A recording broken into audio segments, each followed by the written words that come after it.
access the strut tower with a nice clear view, I'm going to take off the airbox top lid.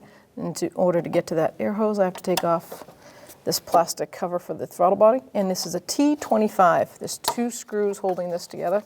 There's one on top here.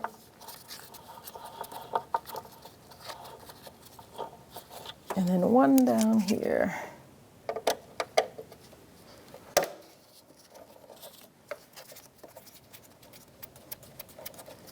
Once I get that out of the way, you can just lift this plastic up. Look at that. Now a flathead screwdriver or an 8mm socket, and we'll take this air tube off. Just loosen the clamp, you don't have to take it all the way out.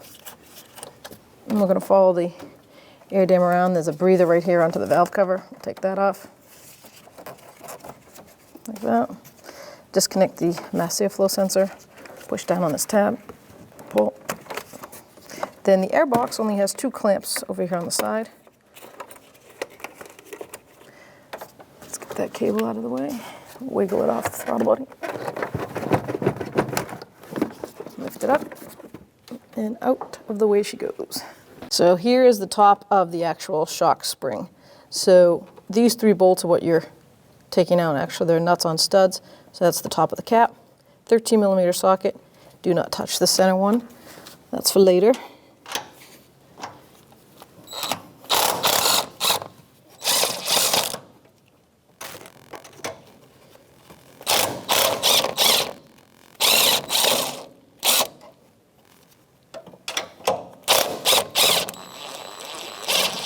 I'm going to leave that one on. I just wanted to stop it from falling out when I take the bottom bolt out. I'm going to remove the center cap. I use a little hook. They have a little spot so that you don't damage the actual alloy rims. Pull that right off. That's a 19mm lug nut. So take the wheel off.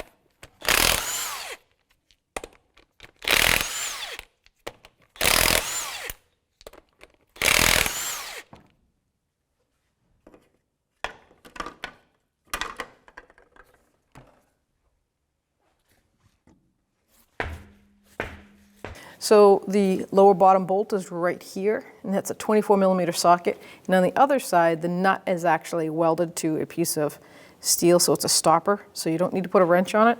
It'll spin around and stop itself. And take it out. That's a sealed bolt, nut, sealed nut. And then the stopper comes around. Let's take the bolt out. So I just took a little hammer, I'm just tapping it.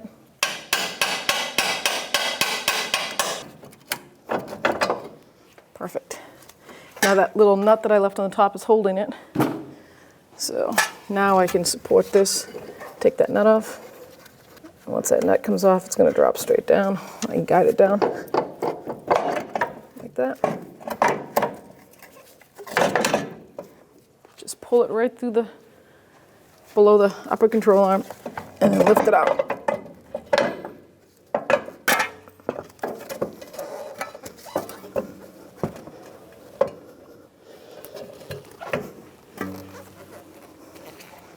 So we have a full machine here, which is a spring compressor. If you don't have one at home or in your shop, you can use those 2 bars with the clamps on them. Just be careful with those. They have a tendency to slide and fall apart.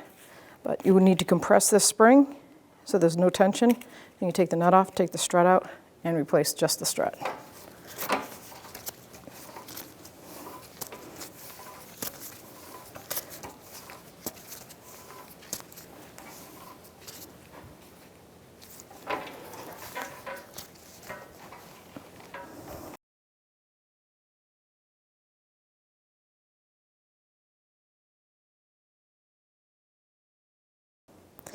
Okay, so now that the spring is compressed, you want to make sure you have some movement like this.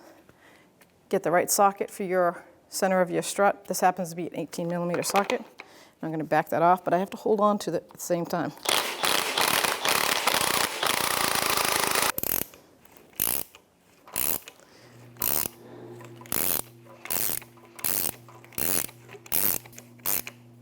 Really close, right to the tip there of the threads.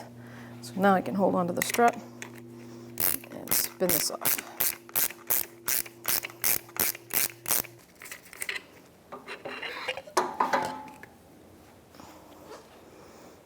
So now we're going to transfer everything over, and that would be including the spring seat here.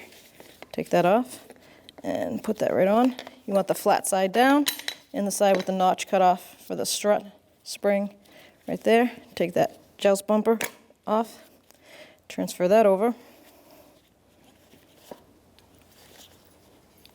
See how easy that is to push that strut down? There's a reason for that. We call that starting, so we're going to start this strut. Once we get this joust bumper on, go over that washer.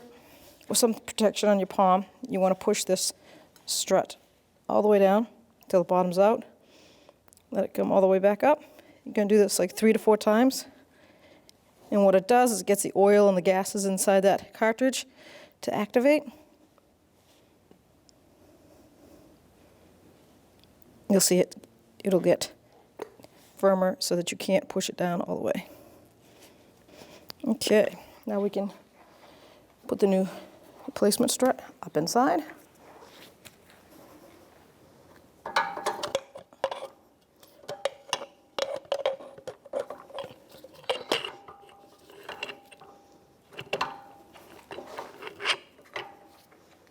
So now you're going to make sure you use the new nut. The Teflon is not destroyed, it comes with it.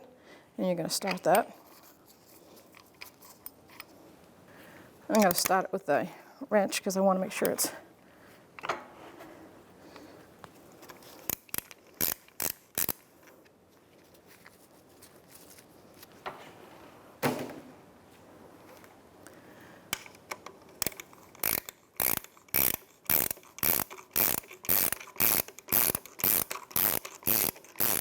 go. And something to pay attention to is this bottom seat and the top seat. See how it has that cutoff for where that spring sits? Make sure it's sitting right in that. Now I'm going to really tighten it up.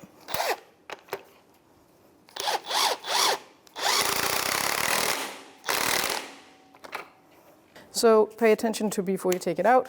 I'd make a note that the long shank was in the back facing the rear of the vehicle for the long bolt to go through. So I have the 2 strut mount bolts facing the long shank side and the single one in the front on the short side. So now I can take the pressure off my spring.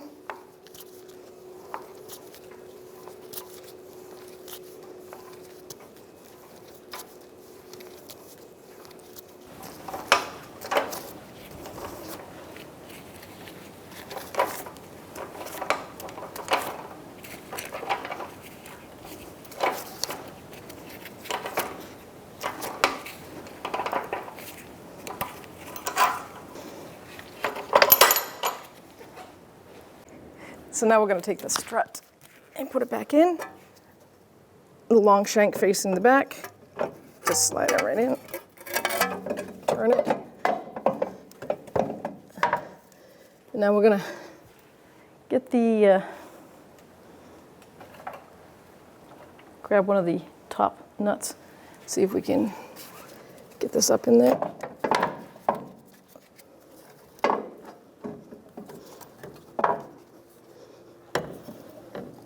I'm going to start one of the nuts up here to hold it.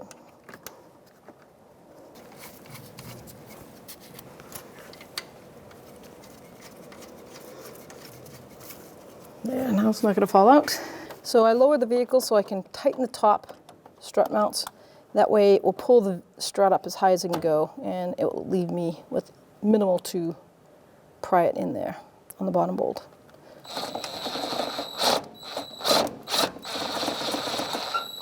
And the torque is 35 foot-pounds.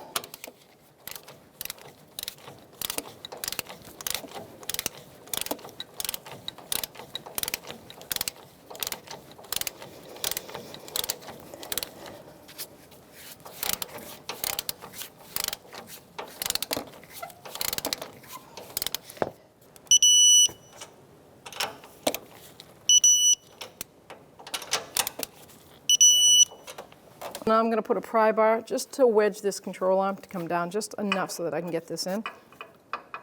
See how it lines up? Perfect. And now we can just take a rubber mallet. See how it feels on the other side if it's centered. It's got to go this way just a hair. And then, so I started the nut on the other side, and that metal tab is now hitting the control arm. So I can take my hand away, and I'm just going to snug this up. And then I will torque it. So now I'm going to torque the lower strut bolt to the control arm. It goes through, the nut's on the other side, locked in, 248 foot-pounds.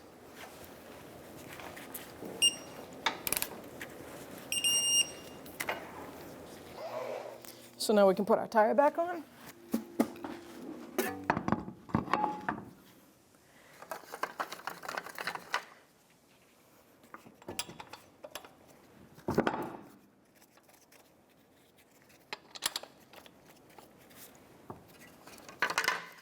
We'll just bottom them out, 19mm socket, do it in a star pattern or crisscross.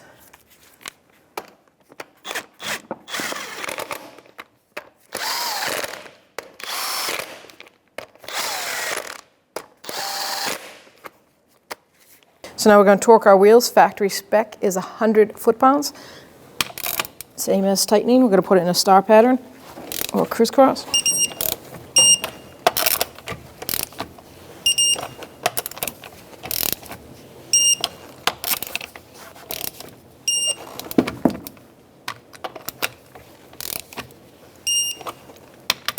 Double check.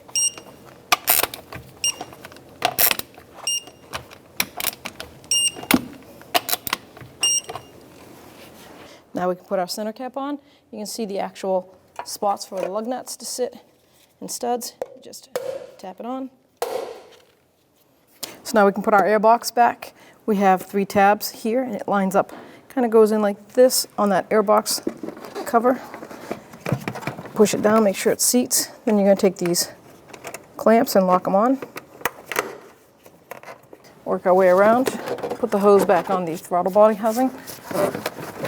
Bottom that out, make sure it's bottomed out. I'm going to put the vent hose from the valve cover in.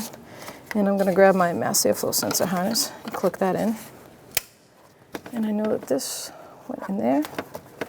That's the cable for the cruise control. And now I'm just going to take my flathead screwdriver or 8mm wrench, and I'm going to make sure that stays snug and tighten this up.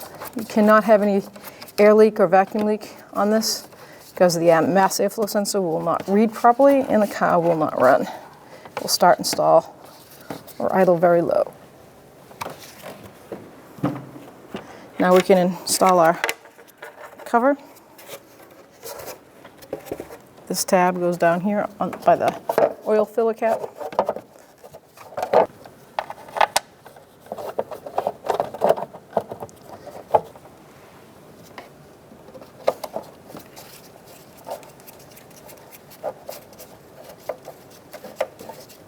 This is that T25 Torx screwdriver.